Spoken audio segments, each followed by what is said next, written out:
Ginataang bola-bola na kamoteng kahoy. Simple lang at konti ang sangkap pero ang sarap. Ang sarap nito na babalik-balikan mo talaga. Una ay kailangan lang po natin ng kamoteng kahoy. Bale 50 pesos lang po itong binili ko. Mahigit 1 kilo lang po itong 50 pesos na kamoteng kahoy. Babalatan lang po natin ang kamoteng kahoy at huhugasan ng maigi. Ayan, napakaputi na sobrahan sa hugas. Pagkatapos naman po nating hugasan ang kamoteng kahoy ay gagadgarin naman po natin. At hinay-hinay lang po sa paggagadgad at para hindi madali ang daliri. Ang talim nga pala ng gadgaran na yan kaya ang bilis lang matapos ng trabaho. Pagkatapos naman po natin gadgarin ang kamoteng kahoy, ngayon naman po ay pipigaan natin. Yung tamang piga lang po ha, huwag pigang-piga para hindi po maging dry ang ating kamoteng kahoy.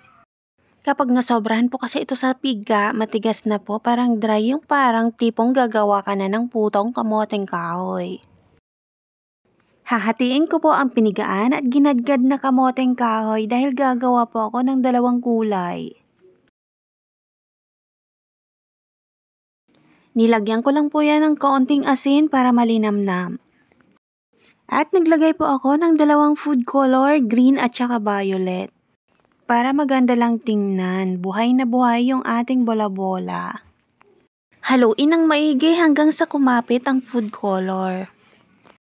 Optional lang po ang food color, kung ayaw nyo naman po maglagay ay pwede rin naman po. At bibilugin na po natin ang kamoteng kahoy ayon sa laki na gusto nyo. Ako naman po ay medyo malaki yung gawa ko, bite size, kasi po nagmamadali ako dito. Minamadali ko maluto na kaagad.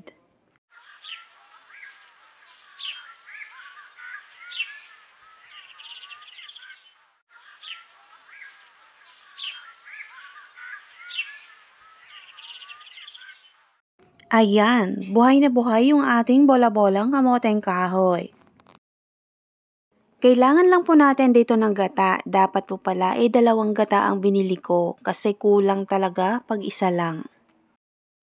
Kaya mapapansin nyo po na nagdagdag lang po ako dito ng tubig kasi kulang nga po at baka matuyuan po yung ating ginataan. At naglagay din po ako dito ng 1 cup sugar. Maglagay din ng kaunting asin para malinamnam ang ating ginataan. Naglagay din po ako ng vanilla, pero kung ayaw nyo pong maglagay ng vanilla, okay lang po dahil may langka na rin naman po tayo. Ang bango na po ng langka kaya okay lang kahit wala ng vanilla. At kapag kumulo na po yung ating gata, pwede na po natin ilagay yung hiniwang langka. Or hinimay-himay na langka.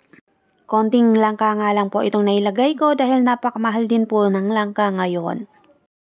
Pagkalagay ng langka ay hintayin lang po natin kumulo. At huwag po nating iiwan dahil umaapaw po yan. Kapag kumulo na po ay pwede na po nating ihulog ang ating binulabolang kamoteng kahoy. Huwag mag-alala at hindi po yan masisira. Bilog na bilog pa rin po yan hanggang sa kumulo.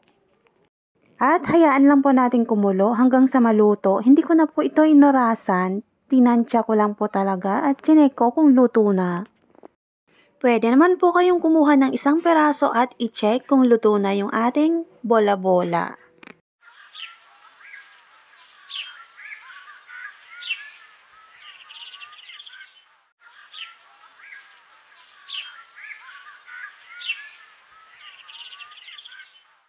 Ayan, pagkasarap talaga.